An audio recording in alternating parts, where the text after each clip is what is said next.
Bonjour à tous mesdames, messieurs, bienvenue à notre tout premier numéro sur votre chaîne net, planèteinfocom.net, votre chaîne en web.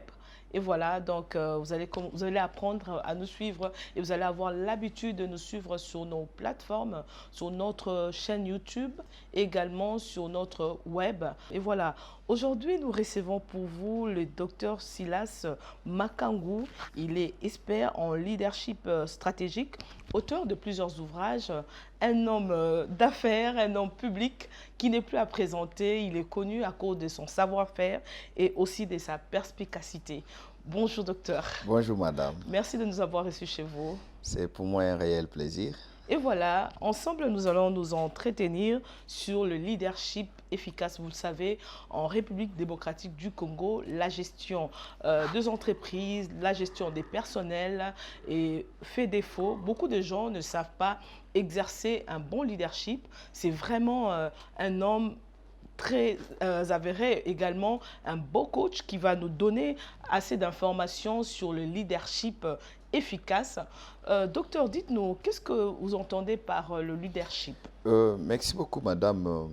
La notion de leadership aujourd'hui devient de plus en plus une notion ubiquiste, c'est-à-dire une notion carrefour, qui commence à avoir beaucoup d'autres connotations à cause de son universalité.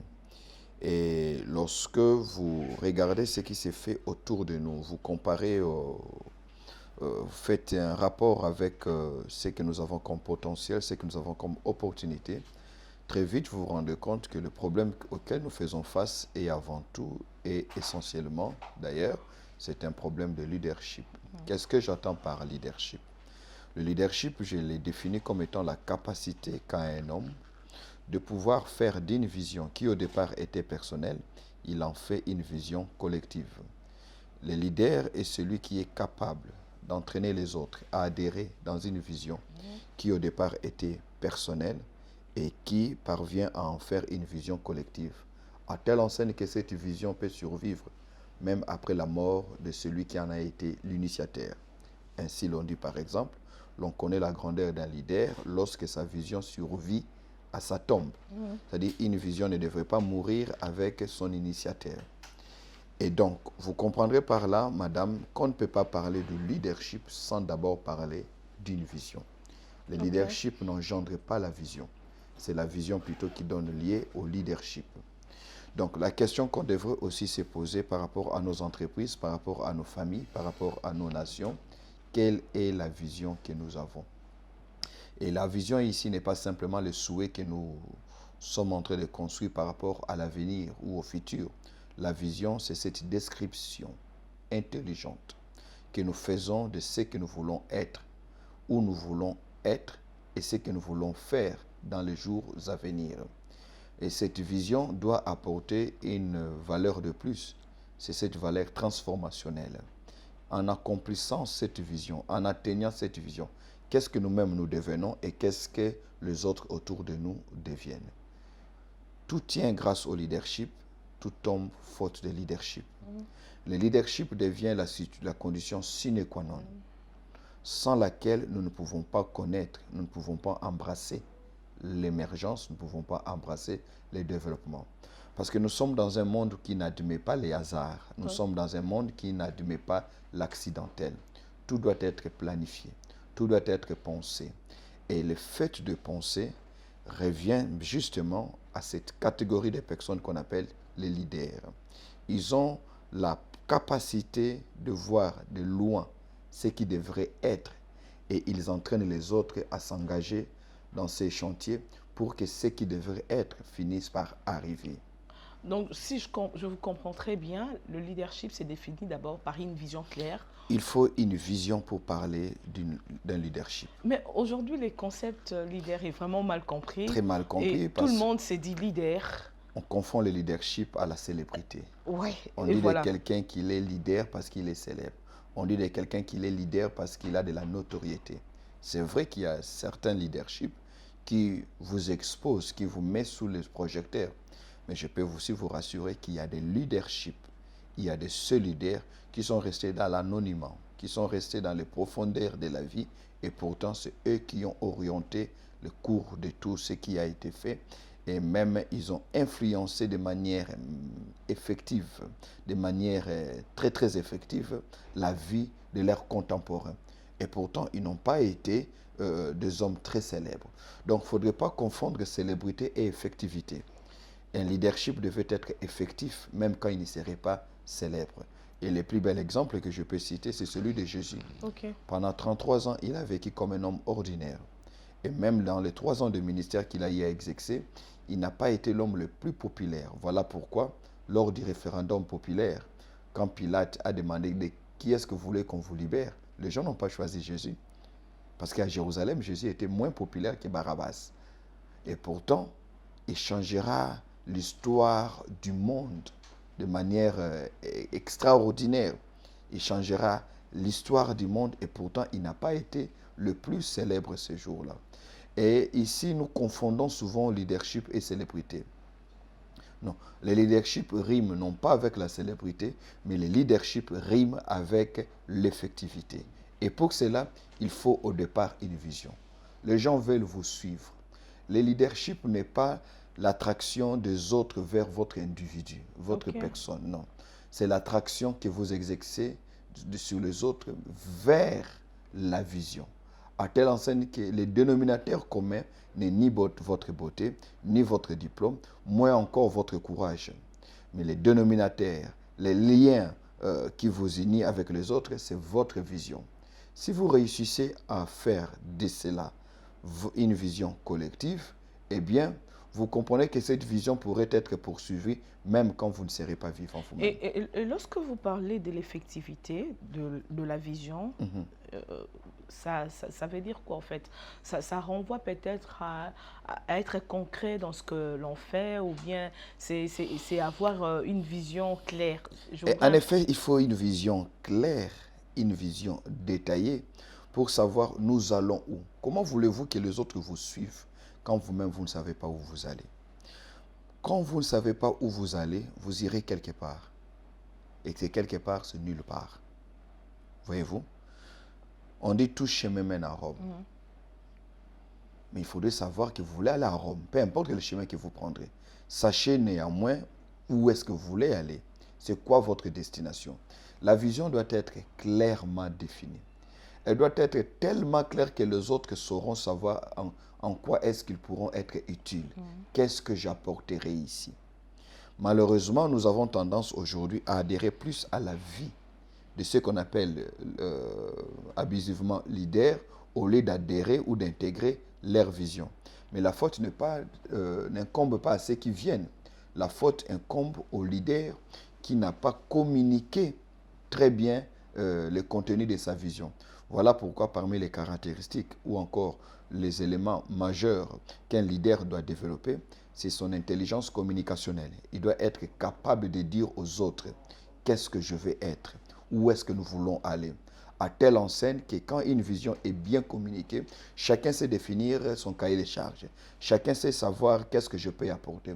Et chacun peut aussi comprendre que ici, ma place n'est pas là parce que ce que je pense de la vie est diamétralement opposé à ce que cette vision poursuit comme but. Donc, développer sa capacité de communiquer aux autres. On peut avoir un bon cœur, on peut avoir de très bonnes intentions. Mais dites aux autres ce que vous voulez. Voilà pourquoi la vision doit être claire dans votre esprit et claire dans vos propos, dans vos paroles. Ce qui vous aiderait à intégrer les bonnes personnes. Une vision qui n'est pas clairement définie attire tout le monde. Et on ne réussit jamais avec tout le monde. On réussit toujours avec un groupe de personnes dont les profils sont compatibles à la vision que vous poursuivez. Et donc, dans la vision, il faut la sélectivité. Donc, si je comprends. La clarté de la vision fait la sélection elle-même. Quand une vision est claire, Madame Jenny dira, moi, ce n'est pas ces choses-là. Ok, ma vision, c'est de tuer les gens. Moi, c'est de donner la vie aux gens. Puisque vous tuez les gens, je ne peux pas y intégrer. Et quand la vision n'est pas clairement définie, on finit par connaître de la déloyauté. Mhm. On finit par connaître des départs en mi-chemin. Pourquoi? Parce qu'au fur et à mesure que vous avancez, les autres se rendent compte que on avait commis une erreur. Il y a des départs massifs. Il y a des gens qui vous abandonnent à mi-chemin. Il y a des gens qui finissent même par vous trahir et devenir vos propres adversaires. Et pourtant, hier, ils étaient vos partenaires pour la simple raison que vous n'avez, simplement parce que vous n'avez pas dit dès le départ ce que vous faites, ce que vous voulez être, où vous voulez aller. Et ainsi, les trahisons vont apparaître. C'est bien dit, donc la vision ne dépend pas de la foule, des nombres de personnes qui vous suivent. Non. La vision est claire et elle définit même les personnes avec qui vous Il y a des visions qui nécessitent l'implication d'une foule. Mhm. Par exemple, pour une question nationale, pour une question politique. Ok. La meilleure des visions, c'est celle qui parvient à intégrer le plus grand nombre de citoyens ou de partisans. Voyez-vous, on ne peut pas penser le développement d'une nation comme le Congo si on n'est pas capable d'inciter la masse populaire à en faire une propriété. Mais il y a aussi de ces visions, quand elle devient populaire, c'est qu'elle est morte. Parce qu'elle devait rester au niveau de l'élite, elle devait rester au niveau d'un groupe très restreint.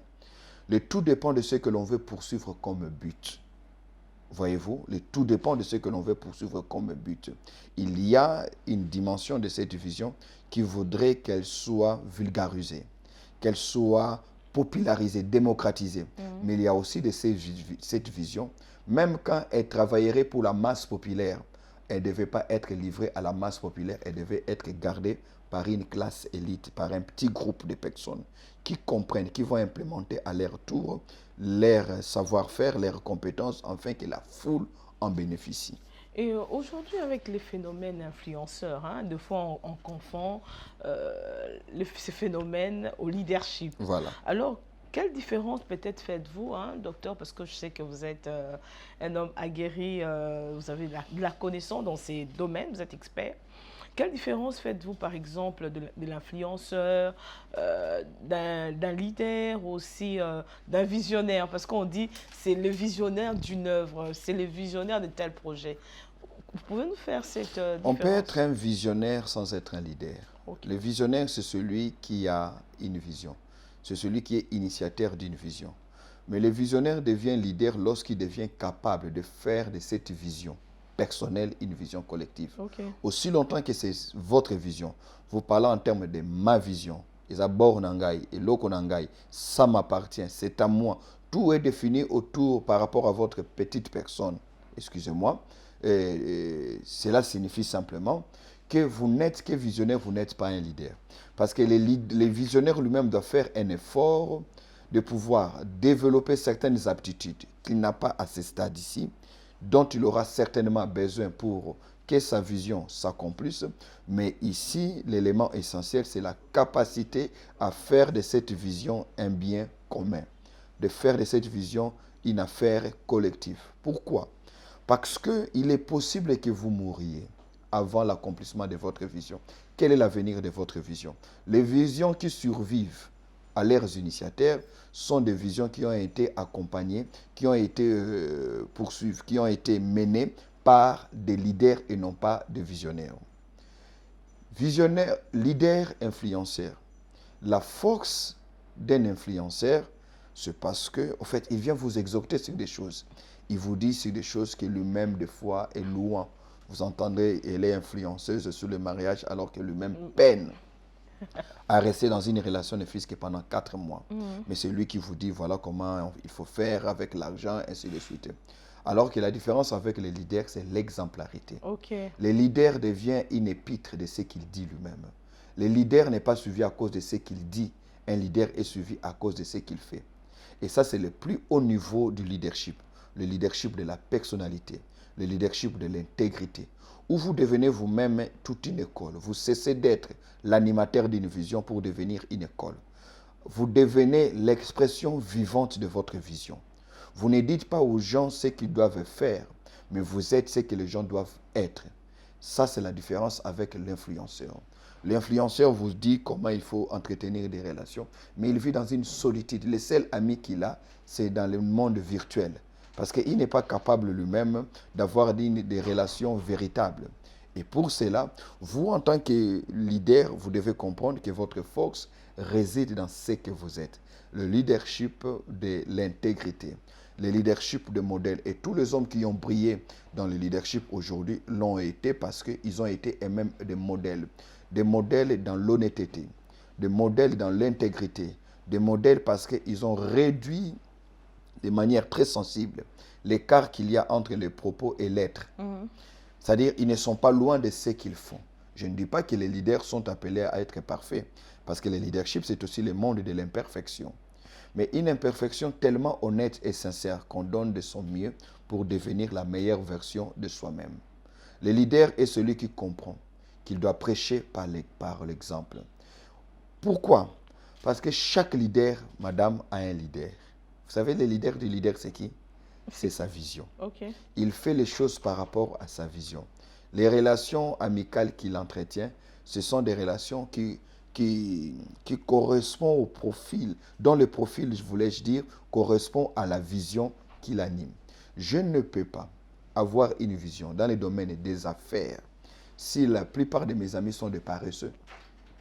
Je ne peux pas développer une intelligence dans le domaine entrepreneurial si je vis avec moi autour des personnes qui pensent que la sécurité, c'est dans les salaires.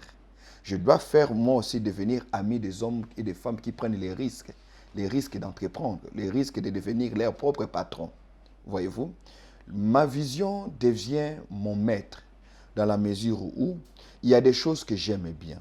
Ça correspond à mes délires, ça correspond à mes fantasmes.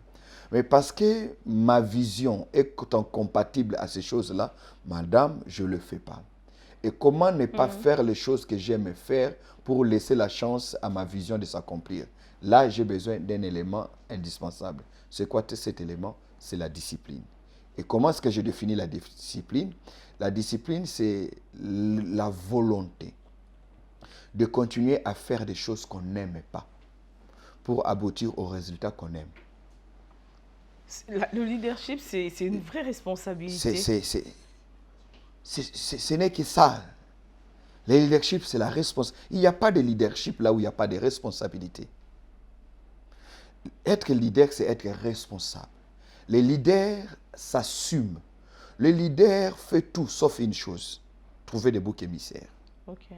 Quand ça ne va pas, il dit c'est moi. Quand ça va très bien, il partage les honneurs avec les autres. Si je vous ai bien suivi, vous avez parlé de leadership deux fois. Un leader va deux fois à l'encontre de sa volonté. Oui. Au fait, c'est pas la personne qui s'identifie. Il devient esclave à sa vision. Okay. Je donne un exemple. Je vais, dans 2 ans, devenir champion d'Afrique en athlétisme. OK? Mais j'aime bien le Fufama Sangwe et le Pondu.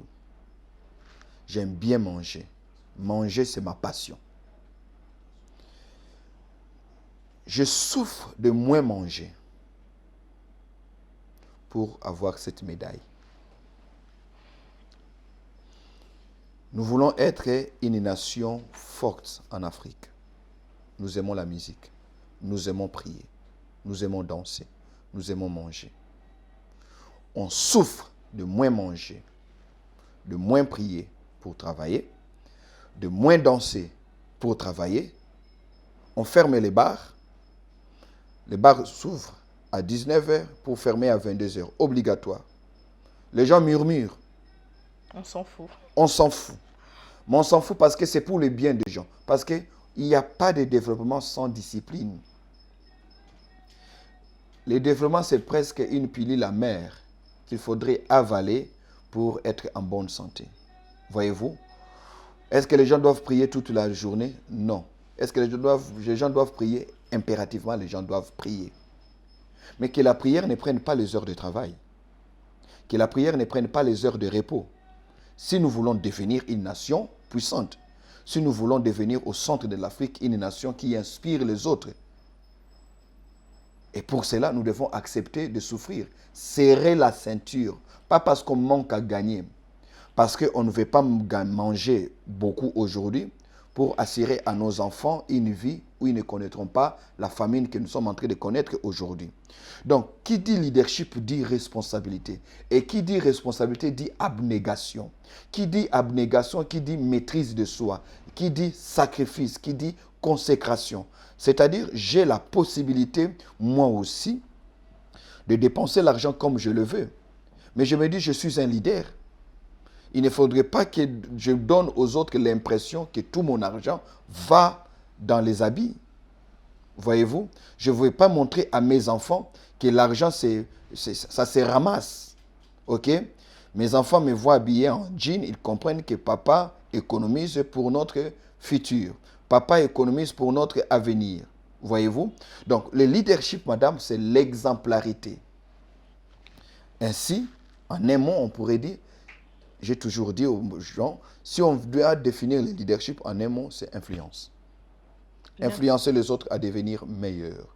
Influencer les autres à s'approprier de cette vision qui est aujourd'hui la vôtre, Madame Jenny, mais ça devient la vision de Patrick, ça devient la vision de Blaise, qui disent, même si Madame Jenny n'est pas prête ce matin, nous on est prêts. Nous on va aller, pourquoi? Parce qu'elle nous a aidé à comprendre que notre bonheur s'attache à l'aboutissement de cette vision. C'est une forme de contrainte aussi, on est contraint à faire ça. Non, non, surtout pas ça. Quand il y a contrainte, il n'y a pas leadership. Ok. Non, non. On laisse la Justement, volonté. voilà pourquoi il faudrait communiquer. Les gens vont pleurer. C'est quand vous ne communiquez pas que les gens auront fait affaire à la contrainte. Parce que le leadership, c'est justement tout sauf de la manipulation. Amener les gens à verser de l'air sans volontairement. Si les gens doivent mourir, qu'ils acceptent de mourir volontairement. Mais ne pas les piéger, ne pas les pousser à dormir affamés, ne pas les obliger à sacrifier leur famille pour que votre vision aboutisse. Là, vous êtes un manipulateur. Et le leadership intègre, le leadership fort pour lequel les gens ne regrettent pas 10 ans, 20 ans après, doit être tout sauf comme ce leadership d'Hitler qui a engagé une nation tout entière. Mais en réalité, c'était de la manipulation. C'est d'ailleurs là que l'on trouve même le sens du mot propaganda. OK? On a bourré les gens avec des informations. On leur a fait croire que ton ennemi, c'est Patrick. Il faut les tuer. Alors qu'en réalité, Patrick n'est pas ton ennemi. Patrick, c'est cet homme qui me gêne pour que j'obtienne ce qu'il y a derrière lui. Mais je vous ai tellement manipulé que vous avez cru que votre diable, c'est Patrick. Ainsi, quand vous tuez Patrick, votre vie ne change pas. Mais c'est plutôt moi qui me sens en insécurité. Et le leader n'est pas un manipulateur. Ce n'est pas un manipulateur comme on le voit actuellement Malheureusement. en Russie aussi. Voilà. Parce qu'aujourd'hui, le président de la République, Poutine, exige à ce que tous les jeunes aillent au front. Et j'ai vu, il a voulu manipuler, mais la volonté des gens n'ont pas bien réagi. D'autres quittent même le pays pour aller se réfugier. Il n'y a pas que Poutine, madame. Malheureusement, c'est le monde politique. La communication politique aujourd'hui rime avec la propagande. OK? On vous fait croire. Et malheureusement, c'est ce que beaucoup de leaders utilisent comme méthode. La manipulation. Même dans le milieu ecclésiastique.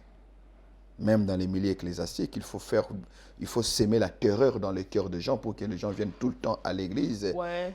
Même aujourd'hui, vous rencontrez certains médecins qui manipulent, qui vous donnent des diagnostics qui n'ont rien à voir avec les analyses qu'ils ont faites. Ainsi, vous devenez esclave. Vous revenez à l'hôpital tous les jours. Ceci, c'est en violation flagrante du serment et même du testament d'Hippocrate. Donc, ça touche tous les domaines. Ça touche tous les domaines. Voilà pourquoi nous disons... Cette manipulation. Donc, il faudrait vraiment recadrer un leadership universel. Et recadrer aussi... recadrer les gens. Que les gens soient responsables. Que les gens se disent, comme au temps de Napoléon Bonaparte, OK, nous avons compris les enjeux. Nous allons nous sacrifier pour avoir cette victoire. Mais toi, en ton tour, rassure-toi que tu prendras soin de nos familles. OK. OK? Pour ne pas envoyer des gens comme des boucliers humains, hein, des chairs à canon, où on les envoie aller faire la guerre, mais on connaît les véritables raisons. Ça, ce n'est pas le leadership. Et si on ouvre une petite parenthèse par rapport à ce que vous venez de dire tout à l'heure, par rapport à la manipulation, même dans les églises, regardez, dans les milieux ecclésiastiques. Excusez-moi, je reviens sur ce que vous avez dit tantôt pour Poutine.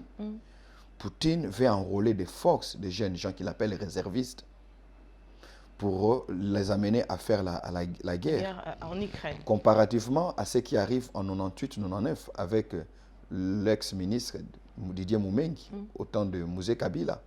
Lui n'a pas manipulé, lui il a dit, il a expliqué. Moi j'ai des amis qui sont partis, certains sont morts. Moi-même j'ai failli partir parce qu'il a expliqué, à l'époque Moumengi expliquait comment est-ce que nous étions en danger, comment est-ce que les pays étaient sur le point d'être pris par des étrangers. Des jeunes étudiants ont quitté les universités, les auditoires pour aller se faire enrôler dans une armée où l'on payait 100 $. Les gens allaient s'entraîner au stade des Martyrs avec des bâtons.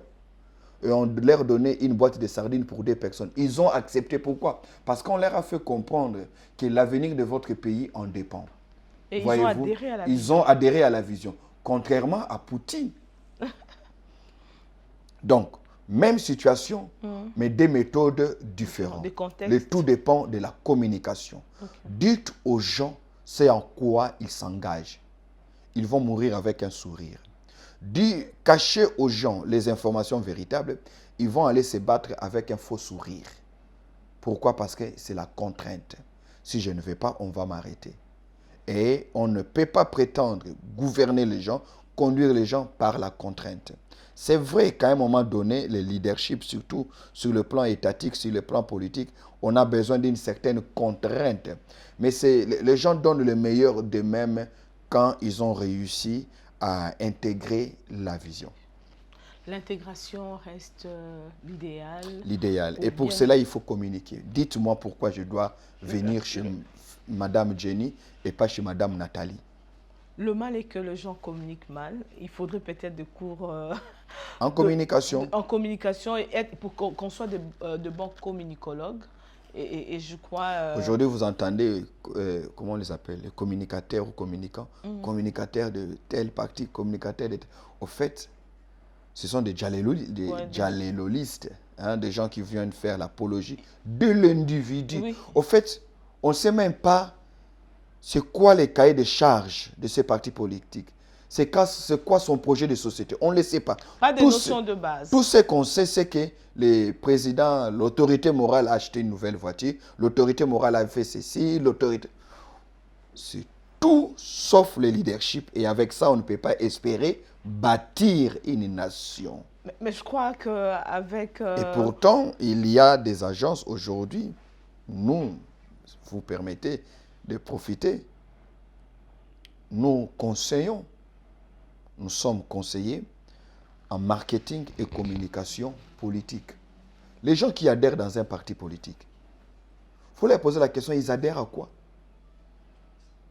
Parce que c'est votre perte en tant que président du parti. Quand les gens adhèrent parce que vous avez l'argent, d'autant plus que vous n'avez pas le monopole de cet argent-là. Quelqu'un d'autre en aura plus que vous, donc ils vont partir chez l'autre. Rassurez-vous que les gens adhèrent dans votre parti parce qu'ils partagent avec vous les mêmes aspirations. Et pour cela, vous avez besoin de communiquer. Vous avez besoin vous-même de développer ces aptitudes en communication et marketing politique. Mais vous avez aussi besoin peut-être d'avoir autour de vous des gens qui comprennent votre vision. Parce qu'on peut être un bon visionnaire sans être un bon communicateur.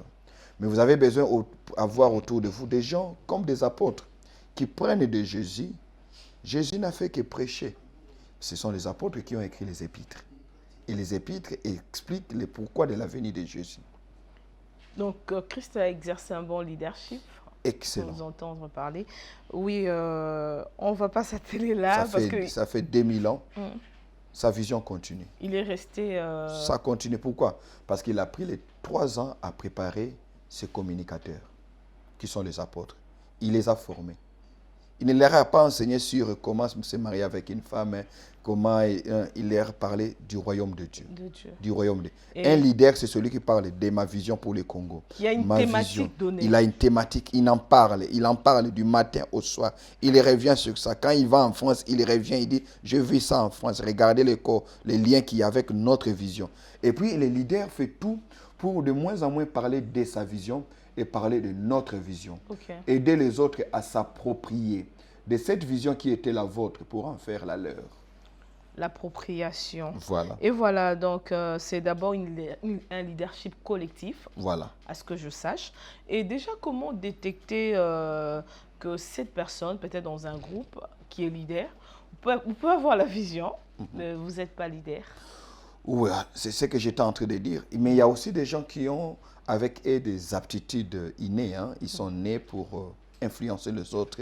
Sa parole galvanise les autres. Quand lui dit, on le voit même à l'école, hein, quand on veut jouer au jeu de foot, c'est lui qui dit, toi tu vas à l'équipe B, l'autre, et tout le monde l'écoute. C'est déjà un atout. Mais ça ne suffit pas.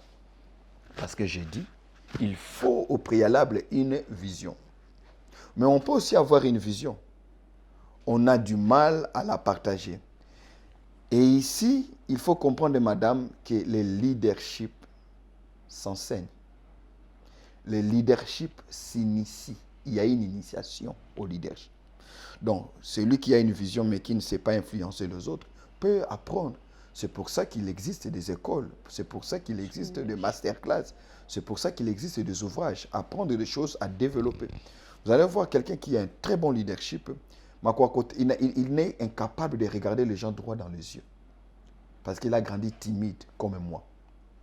J'ai grandi très très timide, voyez-vous. Mais il a fallu que je développe certaines aptitudes parce qu'on ne peut pas être que devant les gens si on veut à tout prix se cacher. Voilà un peu. Donc, il a tous ces atouts-là. Ces atouts se développent. OK. On peut les acquérir. Donc, Certains, on peut les acquérir. c'est d'ailleurs la grande question. Est-ce qu'on est leader ou on le devient? On le devient. Je suis là, c'est ma question. Voilà. Là, vous voulez m'anticiper déjà. Et souvent, on se dit que quelqu'un, ça se confond même dans ma tête. Hein, parce que je me dis, est-ce que c'est leader et à la fois un manager? Ces deux concepts sont symétriques? Non, non. Ces deux concepts ne sont pas... ils sont symétriques, oui. On peut être un bon leader sans être un bon manager. D'ailleurs, expliquez-nous un peu. La plupart des bons leaders n'ont pas été des bons managers. Je vous donne un exemple concret pour gagner le temps. Je prends l'exemple de Nelson Mandela. Le Madiba a incarné, il a galvanisé ses contemporains, le monde entier. Vous avez vu, même la reine l'a vu 2 fois. Voyez-vous, la reine est venue jusqu'en Afrique du Sud pour voir Mandela. C'est la seule personne qui appelait la reine par son prénom, Elisabeth. La seule. Même pas les papes. Mandela. En fait, Mandela restera le modèle d'un grand leadership. Il a pardonné à ses bourreaux. Un homme très charismatique. Mais Mandela était aussi conscient. Voilà pourquoi il a dit, si je fais 2 mandats, je vais faire échouer la nation. Je suis un bon leader, mais le bon manager, c'est Thabo Mbeki. Thabo Mbeki, un bon manager, mais pas un bon leader. Il a compris ses limites. Hein? Il a compris ses limites, très bien. J'apprécie les mots, limites. Il a compris ses limites. Mais malheureusement aussi, beaucoup de leaders pensent qu'on peut être les 2 à la fois. C'est très rare de trouver un bon leader et un bon manager. Et la plupart des très bons managers sont des mauvais leaders. Voyez-vous? En fait, ils sont dans la dimension, le management, c'est dans la dimension opérationnelle, dans la gestion du quotidien. C'est ce que je voulais, surtout dans les entreprises aujourd'hui. Vous allez voir quelqu'un qui crée une entreprise, peut-être qu'il est un leader, mais il n'est pas manager. Voilà. Ce qui fait qu'on a des entreprises aujourd'hui qui sont mal gérées. Très, très mal gérées. Et comment communiquer cette notion-là? Vous êtes un expert dans ces domaines. Les leaders, c'est celui qui connaît ses limites. La première des tâches d'un leader, c'est de constituer sa provision pour la vision. Et la provision pour la vision, elle est d'abord humaine. Donc, la première des tâches d'un leader, c'est d'abord de commencer par recruter. Recruter, madame, c'est un chantier intelligent qui nécessite de la perspicacité, qui nécessite de la dextérité. Il faut être intelligent pour recruter. Ainsi, on dit l'homme qu'il faut à la place qu'il faut. En d'autres termes, on parle de quoi? De casting. Ah, il est très mal entouré, très mal entouré. Un leader qui est mal entouré, c'est sa propre faute. Un leader n'engage pas ses amis. Un leader n'engage pas ceux qui ont souffert. Les gens qui ont souffert avec toi ne sont pas forcément les gens qui doivent régner avec toi. Ils doivent bénéficier des dividendes de ton règne. Mais tu ne dois pas régner avec eux. C'est inexplicable. Si c'est explicable parce que... Incompréhensible peut-être. Si, c'est compréhensible. Ceux qui ont souffert avec toi n'ont pas forcément les compétences requises pour que tu leur donnes certaines charges, certaines responsabilités. Et c'est là où on tue les choses. On veut faire les choses par sentiment, par émotion, par amitié. Non. Par complaisance. C'est d'ailleurs les mots. Par complaisance. Yaza pangi nangai. Yaza mwana mai nangai. Lui, c'est mon ami de tous les jours. C'est ma copine. On a commencé ensemble. On a commencé ensemble, mais ça nécessite quelqu'un qui a des bagages, qui a un savoir dans le domaine juridique. Ta copine qui a été toujours loyale, elle est couturière de formation. Et tu vas la mettre et la charger des questions juridiques dans une entreprise. Et elle ne va pas prendre les mesures. Hein? Ça, c'est fort quand même. C'est très fort parce que c'est ce qui arrive malheureusement. Et pourquoi? Parce que nous avons peur de frustrer les gens. Nous avons peur de choquer. Un leader doit être capable de faire mal aux gens pour faire du bien à la vision. Donc un leader, c'est celui qui apprend aussi à décevoir les gens. Apprendre à décevoir sa femme quelquefois. Votre mari vous déçoit parce qu'il n'a pas fait ça avec vous. Oh non, c'est moi-même, je vais être votre directeur de cabinet. Forcément pas. Forcément pas. Oh non, comme c'est mon mari, et il faut que je sois là à ses côtés. Eh bien, si ton mari est pilote, ce sera toi la copilote. Donc, on doit avoir de la retenue, on doit avoir de l'humilité pour savoir que mes limites, c'est jusqu'ici. On a une entreprise, recruter les bonnes personnes. Et ici, le leader doit comprendre que je ne suis pas obligé d'aimer ces personnes-là, mais parce que j'aime la vision, je ne suis pas complaisant. Je refuse d'être complaisant. Voyez-vous? Ainsi, on doit être même capable en tant que leader, d'être capable de travailler avec des personnes qu'on a recrutées dans les camps adverses, simplement parce que dans mon camp ici, je n'ai pas ces compétences-là. Le leader est un chasseur de cerveau. Le leader, madame, est un chasseur de compétences. Il déniche... Ah oui, c'est ce que je voulais dire. Dénicher les compétences. Dénicher les compétences. Super. Et aujourd'hui, il y a des agences qui existent. OK? Bon, quelqu'un vient me voir et dit, docteur, voilà, je travaille dans le...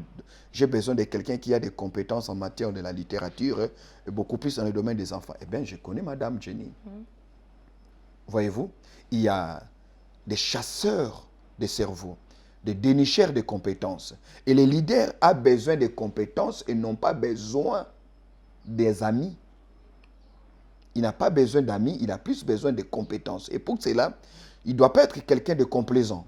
Et si je vous comprends, je vous suis parfaitement, aujourd'hui, notre pays ne se construit pas à cause de cela. Justement à cause de ça, parce que nous avons fait, et ça c'est très regrettable, 62 ans d'indépendance après, on est dans des complaisances qui insultent l'intelligence humaine, qui insultent la bonté du bon Dieu, qui insultent même la haine de nos ennemis. C'est pas normal, c'est pas normal. Au fait, aujourd'hui, on ne veut recruter que dans les partis politiques, qui lancent un message alarmant.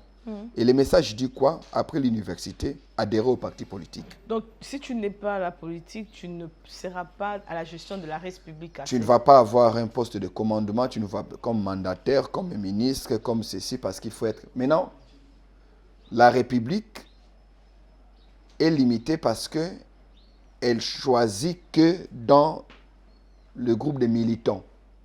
Ainsi, l'effectivité en termes de productivité, nationale dépend du niveau de compétence des militants. Voyez-vous? Et ça, c'est un frein au développement. Ça, c'est une insulte à l'intelligence humaine. Pourquoi? Parce que les pays devraient apprendre à recruter dans les cercles des savants et non pas dans les cercles des partis politiques. Parce que tous les savants ne sont pas membres de partis politiques. D'ailleurs, même les savants qui deviennent membres des partis politiques cessent d'être savants à cause de la manière dont les politiques se font dans nos partis politiques. Parce que quand un savant intègre les partis politiques, c'est comme pour lui dire, ici on n'a pas besoin de ton savoir. Ici on n'a pas besoin de ton ingéniosité intellectuelle. Ici on a besoin de quelqu'un qui fait l'apologie du chef, qui fait l'adoration. Ainsi, on abrutit les gens. On abrutit les gens. Maintenant, dans de telles circonstances, comment voulez-vous avoir des hommes qu'il faut aux places qu'il faut?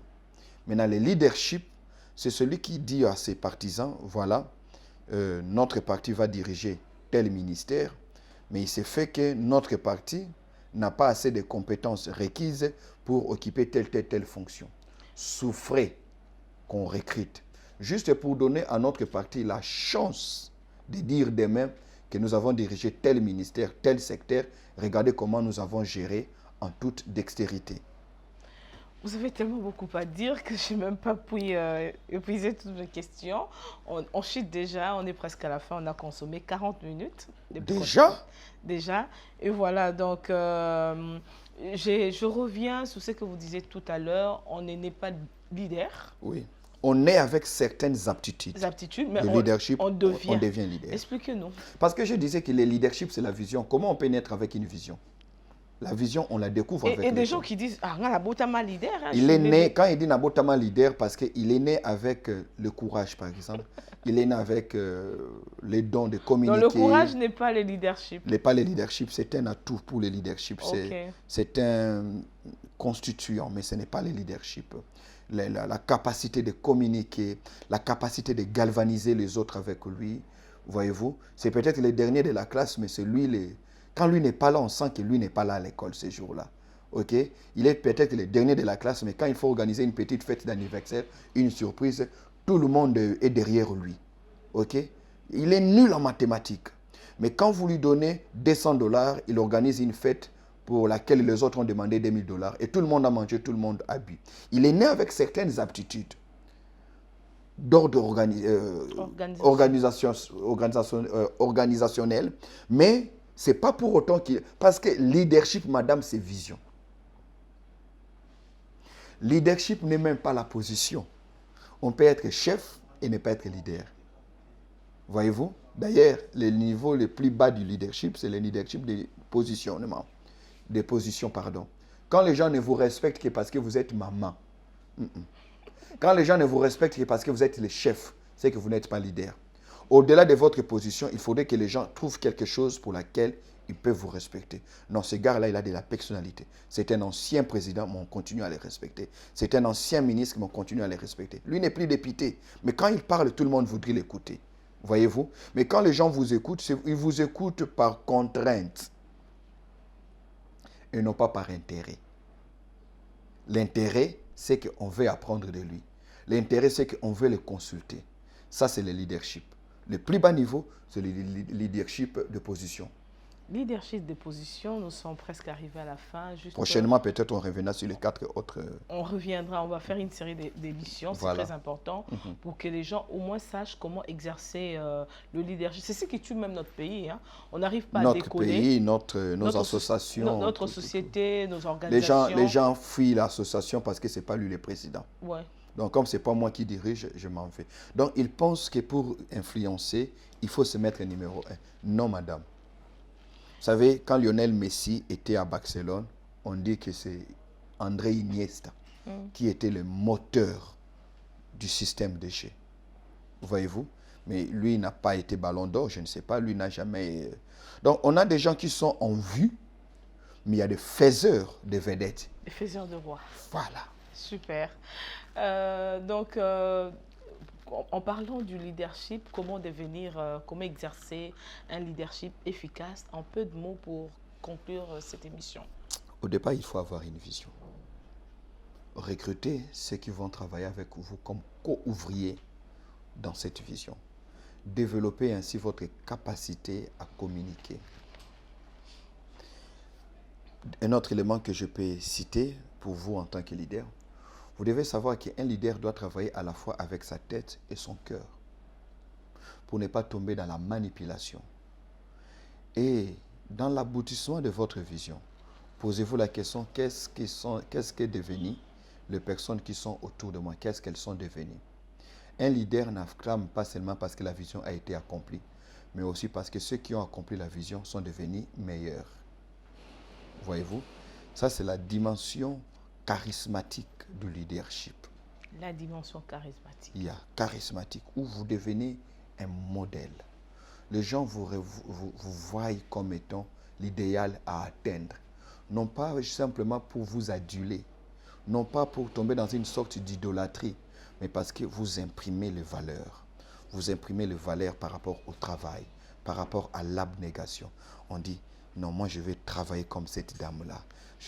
Parce que beaucoup de gens donnent des résultats, mais ils sont en deçà de leur potentiel. Beaucoup de gens donnent des résultats, mais ils sont en deçà de leur potentiel. C'est par ces mots, docteur, que nous mettons un point final plutôt à ces premiers numéros. C'est un tout premier numéro. Waouh, quel privilège, quel bonheur. Oui, c'est l'honneur avec vous d'ouvrir le bal de notre... En tout cas, je suis très honoré pour ces prémices. Merci beaucoup à vous. C'est à moi de vous remercier. Et voilà, c'est tout. Le rendez-vous est pris pour la prochaine occasion. Restez branchés.